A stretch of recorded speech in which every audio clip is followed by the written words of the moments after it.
Hello friends and welcome to Gyan Ganga classes. और आज हम लेकर के आए हैं क्लास 6 सोशल साइंस का history introduction what where how and when chapter number 1। तो इसके बारे में इस चैप्टर को कंप्लीट एक्सप्लेन करके इसको इजी वे में आप सीख सको, इसके लिए मैं ये वीडियो लेकर के आई हूँ।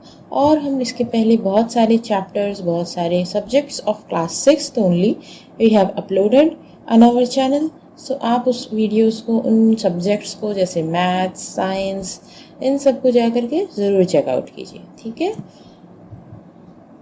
तो now let us learn what we will cover. We will cover what is history, archaeologists and sources of history, manuscripts and inscriptions, इनके बारे में भी जानेंगे कि what are manuscripts and what are inscriptions, then the past and dates, and then history about India and the need to travel. We will learn about all of these things कि आखिरकार history क्या है हमारे India की और हमको travel करने की ज़रूरत क्यों है। तो चलिए शुरू करते हैं with what is history। आखिरकार what is history? What do you think कि हिस्ट्री है? What is history? मतलब हिस्ट्री किसे कह सकते हैं, किस चीज़ को हिस्ट्री कहेंगे। अच्छा, let us answer some questions. What happened yesterday? अब बताओ, what you happened yesterday or what you ate yesterday?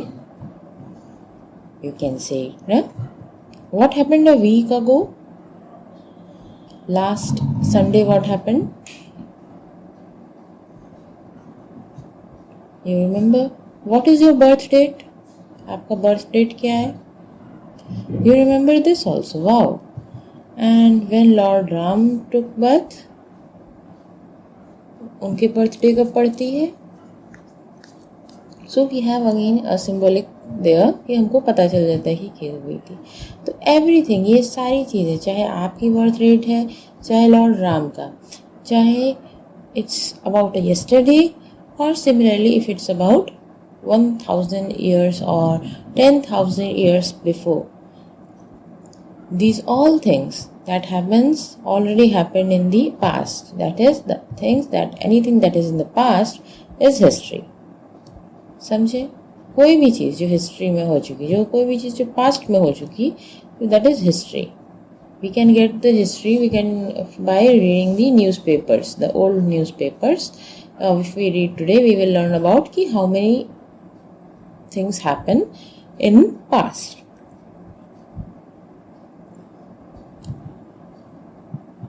So this is archaeology. Archaeology मतलब it is a branch of science or the study, that is study of past, a science or study of past done in the chronological manner is the history or archaeology. Clear है?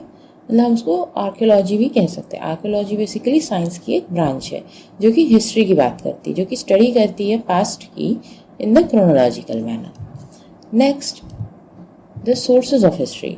अब study तो करते, study किससे करते? Old newspaper भी अगर है तो it will be limited to the 1 year, 2 year, 5 years। But what if about हमको 10,000 year, लाख ईयर पीछे जा करके we have to understand their story, their history, their past. तो we can study about building and architectures, remains of, basically they are not available right now, but if you see, if you go to some monuments, they are still there. So we can study them ki how they are made, from which material, from in which style they are made, what is the height, so everything. Then we can study about the geographical location and the climate, human skeletons, clothes, tools and living style, उनके भी remains, जैसे कि बड़ी खेती करते थे तो उनको ज़मीन के अंदर से ले सकते हैं कि उनके स्केलेटन कैसे होते थे, उसके साथ में कुछ क्लोथ्स या टूल्स या उनकी लिविंग स्टाइल कहीं कुछ मिल जाए, तो they study about all of the remains of these. Okay, then philosophy and animal remains, animals के भी रिमेन्स, और कुछ फिलॉसफी जानने को उससे मिलती थी, like if is something is done, there is behind something is a philosophy is there, so that kind of thing we can learn about. And then manuscripts and inscriptions. इन सारी चीज़ों को पढ़ करके, इन सारी चीज़ों को जान करके, these are the sources of history that are studied to learn about the past, to learn about the history. Okay? तो अभी हम manuscripts के बारे में जानते हैं. ये है manuscripts. As you can see on the screen, these are some handwritten files. Okay? So these are the scripts or documents written by hand,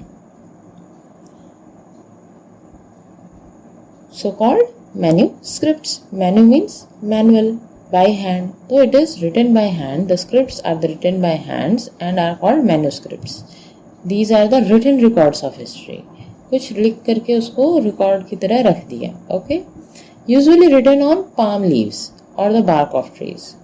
palm leaves के ऊपर या ट्रीज के बार्क के ऊपर ये चीज़ें मैन्यूस्क्रिप्ट्स जनरली लिखी जाती थी. ओके? और इनको मोस्टली प्रिजर्व्ड इन टेम्पल्स और मोनार्कीज, ऐसी जगह पे इनको प्रिजर्व किया जाता है.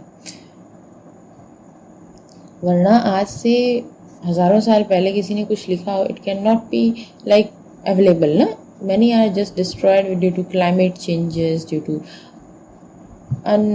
प्रिपेयर्डनेस, मतलब कुछ ऐसा नहीं पता था कि लाइक फ्लड आ जाएगा और वो बह गया, something like that.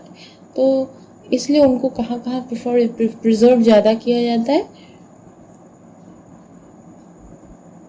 In the temples and monarchies.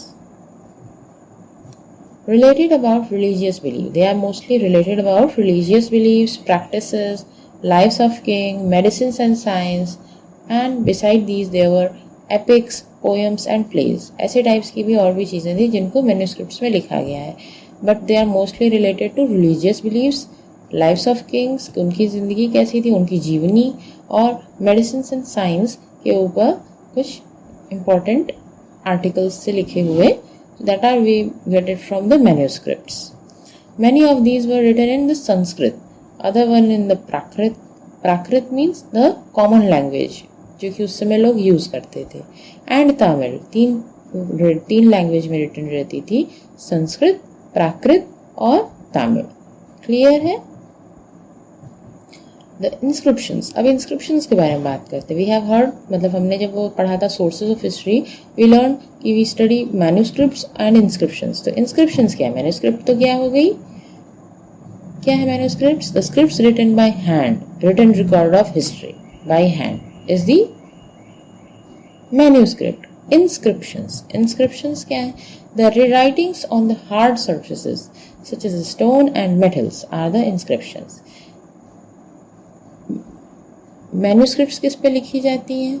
Manuscripts are written on palm leaves and bark of tree, and inscriptions are writings on the hard surfaces such as stone or metals. Written records of kings, queens, their victories or battles. इसमें क्या है? ज़्यादातर ये काम Kings and queens करवाते थे. They use to make people write their history, उनके बारे में, उनकी प्रेजेस, उनकी विक्ट्री. तो उसके लिए वो use to make them write on the hard surfaces, ताकि वो ज़्यादा, उनको लगता था वो रहेगा तो वो ज़्यादा समय तक चलेगा, people will be seeing it. So that's how the inscriptions were made. Now let us learn about the archaeologist. आखिरकार ये क्या होते हैं? मतलब we have learned about the history, the archaeology, the sources of history, and then we learn in detail about the sources. And now अब वो sources पढ़ते कौन है? कोई तो स्टडी करता है, तभी तो हमें पता चलता है. The scientists who research about our past by various tools and methods are the archaeologists. आप इसमें देख सकते हो, these are the archaeologists. They are because they are studying the remains of these. They are studying the remains of fossils, tools, what kind of painting do they do, what are the different bones or different paintings, carvings, anything that they get from the digging the soil. Mostly times they are the archaeologists. Who are the archaeologists? The scientists who research about the past by various tools and methods are archaeologists. Clear है? चलिए अब देखते. हमने अभी बात की, हमने बोला क्या? पास्ट. तो पास्ट और past, like singular or plural. When we study a past of same person. If I say the past of me only, then it is past. Like 10 years का past हो या 12 year past हो, it is past. Okay. But if we study different past of different rulers, farmers, different kings, early man, culture, land, everything has its own past. If we say the history of India, then has its own past. Then if we say the history of Russia, it has its own past. So that is how कि and if there is a king का अलग history है, freedom fighters की अलग history है. So that's how each one has its own history. Each one has its own story. Okay, each one has its own past. But these all past are different from each other. जरूरी नहीं कि the king का past is similar to the freedom fighter past. The India ka past is similar to the Russia ka past. So each are different. So that is why we say it pasts. We study different past of ruler, farmer, early man, culture, land. So that is why we can say कि they study pasts, the plural. Okay. History and dates. अब history और उसकी dates के बारे में जानते हैं. हम लोग हिस्ट्री की बात करते हैं तो डेट्स तो बहुत इंपॉर्टेंट होती है. So dates are very very important as it denotes the specific period or time we are talking about. हम बिना डेट्स के तो कुछ रेफर करते ही नहीं है हिस्ट्री में.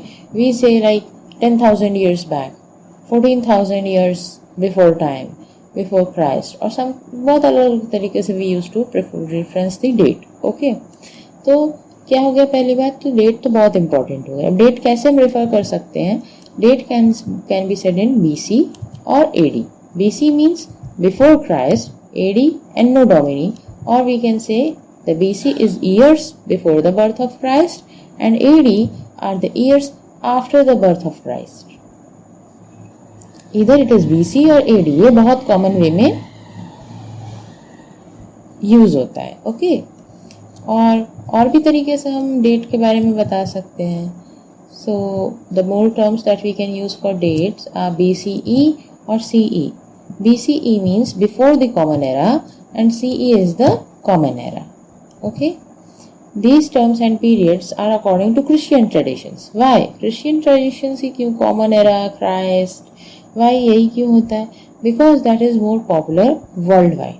So India also accepted this way कि चलो it is they accepted about 300 years ago about these kind of references, these kind of BC, AD, BCE, CE. Okay,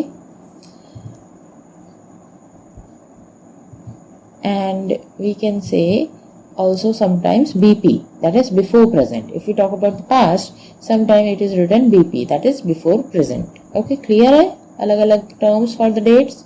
Now let us learn about the history of India. India के बारे में जानते हैं. First known living place of humans in India, जो कि first known पता चली कि यहाँ पे लोग रहते थे, वो कौन सी जगह है? Let us see first this map. आप यहाँ पे नर्मदा रिवर फाइंड आउट कर सकते हो कहाँ पे है. Yes, this is Narmada. So near on the banks of Narmada river the first known living place of human were there. First पहली बार पता चला कि यहाँ पे लोग रहते हैं. कहाँ पे? On the bank of Narmada river. What do these people do were known as, what do these people were known as, इनको क्या कहते थे?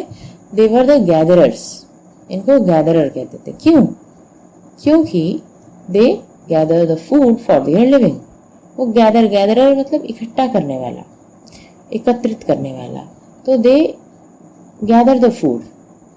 दे used to They do not cook. They gather the food. So they were gatherers and live on the bank of river Narmada. Okay. और इसके अलावा क्या करते थे? They used to do hunting. या तो वो food gathering करते थे या फिर they were doing hunting. So इसी तरह और जानते हैं कि where did man first began to grow crops? पहली बार उसने कहाँ crops grow करना शुरू किया? आप यहाँ पे सुलेमान और किरथार हिल्स नोट कर सकते हो. इधर देखो, this side, this is Sulaiman, this is Kirthar hills. Yes, near Sulaiman and Kirthar hills man first began to grow crops. Crops वहीं उसने उगाना शुरू किया. Which crops were grown first? कौन सी क्रॉप सबसे पहले ग्रो की गई? Cereal crops like wheat and barley. Wheat और barley सबसे पहली बार ग्रो की गई. What else people began to do? They began to rear cattle like sheep, goats and lived in villages. वो अब villages में रहने लगे और cattles जैसे sheep और goat को इन्होंने rear किया. That they domesticated them. Then where did agriculture developed in India? Again in the same this map आप गारो हिल्स और विंध्याचल रेंज को हाईलाइट कीजिए. देखिए गारो हिल्स और इधर आएगा नियर दी विंध्यास. कहाँ पे है ये आपके मैप के हिसाब से in the Maharashtra. That is in the Assam Garo hills and these are in the Maharashtra Vindhyachal range. तो near that agriculture developed. Where did the rice was first grown? सबसे पहली बार राइस कहाँ ग्रो की गई? सुलेमान और किरथार में तो wheat and barley were grown. और राइस सबसे पहले कहाँ ग्रो की गई? North to the Vindhya hills. Vindhya hills के पास नॉर्थ में. Why as so okay clear है कि वो यहाँ क्या करते थे. तो where did early cities of India came up. तो ये अर्ली सिटीज ऑफ इंडिया कहाँ पे शुरू हुई? नियर दिस इंदस रिवर के पास. You see here the Indus river and its tributaries कौन कौन सी हैं? झेलम, चेनाब, रावी, बीज और Sutlej. It has five different tributaries. They are from Indus. Main river is Indus. Okay, tributaries are the smaller branches of the river. ये भी समझ आया कि tributaries किसे कहते हैं. तो on the banks of Indus river, the first cities were there. It happened 4,700 years ago. And any other river which would where the cities were developed, कौन सी river के पास हुए थे? Ganga and its tributaries. Ganga कहाँ है? गंगा आपकी this is Ganga. Ganga came a long way and then it was Yamuna, Chambal, Son. These are the some tributaries of Ganga river and they all just go on their banks. On the bank of Ganga the cities were developed. And also around the sea coast you can see India has 3 seas: Bay of Bengal, Arabian Sea and here it is Indian Ocean. और इनके सब coast के पास भी the cities started to develop. Okay, but these all things happened 2005 years ago. Just 2005 years ago. Earliest city was there 4,700 years ago near Indus. Okay, so अभी हमारे अपने land के बारे में जानते हैं. तो नेम ऑफ आवर कंट्री, हमारी कंट्री का नाम क्या है? मोस्टली वी से इंडिया और sometimes we say Bharat in Hindi. Okay, तो इंडिया कैसे नाम पड़ा? इसकी वेरी इंटरेस्टिंग स्टोरी है. The word India comes from the Indus called Sindhu in Sanskrit. Indus यानी सिंधु, संस्कृत का एक वर्ड है इंडस मतलब Sindhu. The Iranians and Greeks who came to India 500 years ago were similar to the Indus. So the land to the east of the river was called India. उनके Iranians और Greeks ने हमारा ये नाम रखा था. They used to call this place as India. That is, the land to the east of Indus river is India. Name the country. अब हमारा next नाम क्या था? भारत. भारत की क्या स्टोरी है? Bharat was a word that was used for group of people who live in northwest and are mentioned in Rigveda. हमारे वेद हैं अलग अलग जिनके बारे में आप आगे पढ़ोगे. They are the very auspicious manuscripts. So Rigveda जो थे, ऋग्वेद में we got to learn about the word Bharat as the people who lived in northwest. And so later it became synonymous to our country. तो इस तरीके से हमारे देश का नाम भारत और इंडिया पड़ा. अब हमारी कुछ जोग्राफिकल लोकेशन. कैसी हमारी जोग्राफिकल लोकेशन है आप मैप में देख सकते हो. You can see Himalayas here. You can see so many different hills in between. Garo hills, Vindhya hills. Then there are the rivers and its tributaries. Son, Chambal, Yamuna, Ganga.